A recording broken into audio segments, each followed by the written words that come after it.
दूसरी शादी। आदि की शादी के लिए उसके मम्मी पापा रिया के घर जाते हैं। अरे कैसे कर दे शादी भाई साहब। आपका बेटा तो अभी कुछ करता ही नहीं है। सुना है आगे पढ़ाई करने के लिए शहर भी जा रहा है। तभी तो भाई साहब हम चाहते हैं कि शहर जाने से पहले इसकी शादी कर दे। और कमाने का क्या है, हर कोई तो पढ़ लिख कर कमाता ही है। हाँ हाँ, और गांव का सबसे बड़ा मकान और समृद्ध परिवार से है आदि। मुझे तो समझ में ही नहीं आता, इतनी जल्दी शादी। रिया भी अभी पढ़ रही है, इतनी अच्छी है वो पढ़ाई लिखाई में, कैसे शादी कर दूं। आप लोग थोड़ा समय दे।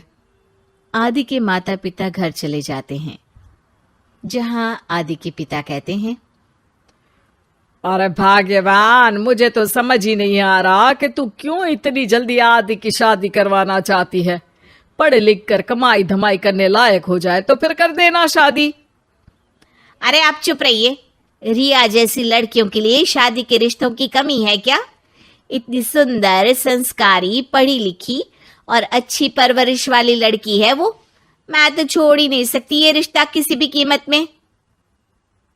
बता दे रही हूँ, रिया की शादी आदि से ना कराई ना तो मैं जहर खाकर जान दे दूंगी। पूरे गांव में नाम है उन लोगों का।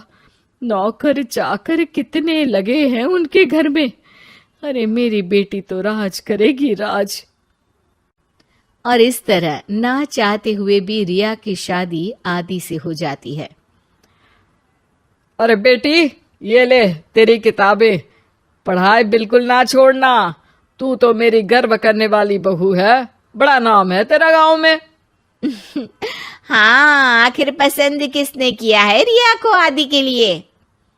आदि को गांव की रिया इतनी पसंद नहीं होती है। अरे यार, तू तो बड़ा लक्की निकला। रिया जैसी लड़की से तेरी शादी हो गई।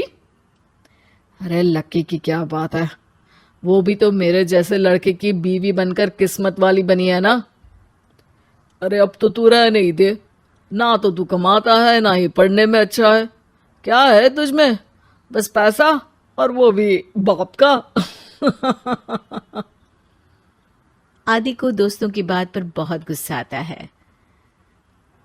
पिताजी, मैं शहर जाना चाहता हूँ आगे की पढ़ाई के लिए। अरे बेटा, लेकिन यहाँ की पढ़ाई तो पहले पूरी हो जाए। नहीं नहीं, अब मैं किसी भी हालत में शहर में ही रहकर पढ़ाई करूंगा। रिया को आदि का ये व्यवहार अजीब लगता है कि अचानक नई शादी के बाद आदि ऐसा क्यों बोल रहा है। खैर, आदि पढ़ाई के लिए शहर चला जाता है और रिया गांव में रहकर सास ससुर की सेवा करती और बचे वक्त में पढ़ाई। अरे देखो, दामाद जी तो शहर चले गए। हमारी बेटी बेचारी अकेली रह गई। उसे कुछ दिनों के लिए यहीं बुला लाओ ना।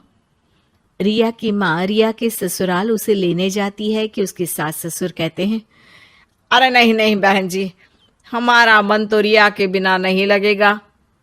हाँ माँ, इनको तो शहर जाना ही था पढ़ाई के लिए, बस थोड़ा पहले चले गए। माँ खाली हाथ वापस आ जाती है। आदि शहर में मन लगाकर पढ़ाई करता है और इंजीनियरिंग के लिए दाखिला ले लेता है, तो वहीं रिया भी एमए की पढ़ाई में प्रवेश लेकर समाज सेवा में मन लगाती है। तुझे देखकर लगता है कि मैंने तेरे साथ ठीक नहीं किया बेटी। शादी तो करवा दी, लेकिन पति का साथ नहीं मिला। अरे तो क्या हुआ, जैसे मैं अपने माँ पापा के साथ थी वैसे अब आप दोनों के साथ हूँ, है ना? सास खुश हो जाती है।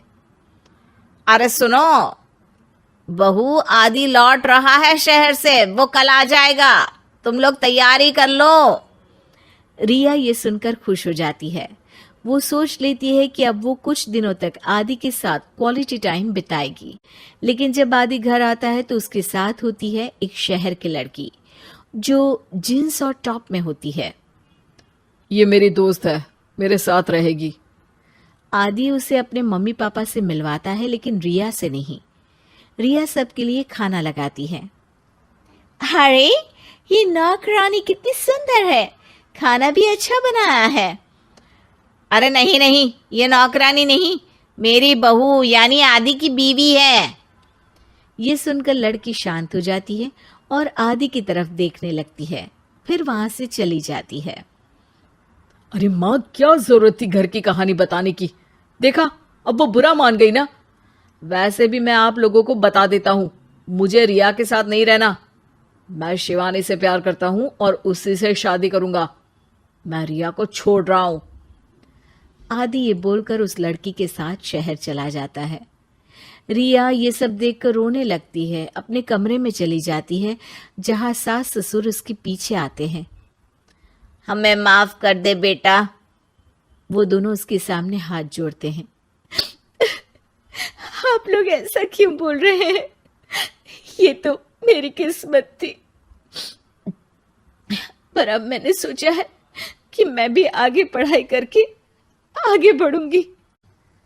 रिया पढ़ाई लिखाई करके पूरे जिले की कलेक्टर बनती है। आदि उसे छोड़कर शिवानी से शहर में ही शादी कर लेता है। फिर एक दिन रिया के ससुराल में, अरे बेटी रिया, तुझसे मिलने कोई आया है। कौन है माँ? हमें आपकी बहू के बारे में सब पता है। मैं आप लोगों से अपने बेटे के लिए आपकी बहू का हाथ मांगने आई हूं। रिया के सास ससुर और माता पिता ने मिलकर ये फैसला किया था कि वो रिया की शादी करवा देंगे। पूरे जिले में नाम कमा चुकी रिया की शादी उससे भी बड़े ओहदे के सिट से हो रही होती है कि शादी वाले दिन आदि भी वहां आ जाता है। अरे माँ, ये क्या हो रहा है? तेरी हिम्मत कैसे हुई घर में घुसने की? पूरे गांव में हम लोगों की नाक कटा अकेला छोड़ गया था एक लड़की के लिए, अब क्या लेने आया है? माँ, वो लड़की ठीक नहीं निकली। उसने मुझे धोखा दे दिया माँ। मैं रिया की कीमत समझ चुका हूँ। अरे इतने बड़े जिले की कलेक्टर है वो। मैं यहाँ नहीं था, फिर भी उसने आप लोगों का पूरा ध्यान रखा। बहुत लेट हो चुका है बेटा। रिया आज अपनी नई जिंदगी की शुरुआत करने जा रही है, अब उसे भी जीने का हक है। वो तेरी सुविधा से जिंदगी नहीं जी सकती। तूने तो हीरा खो दिया बेटा।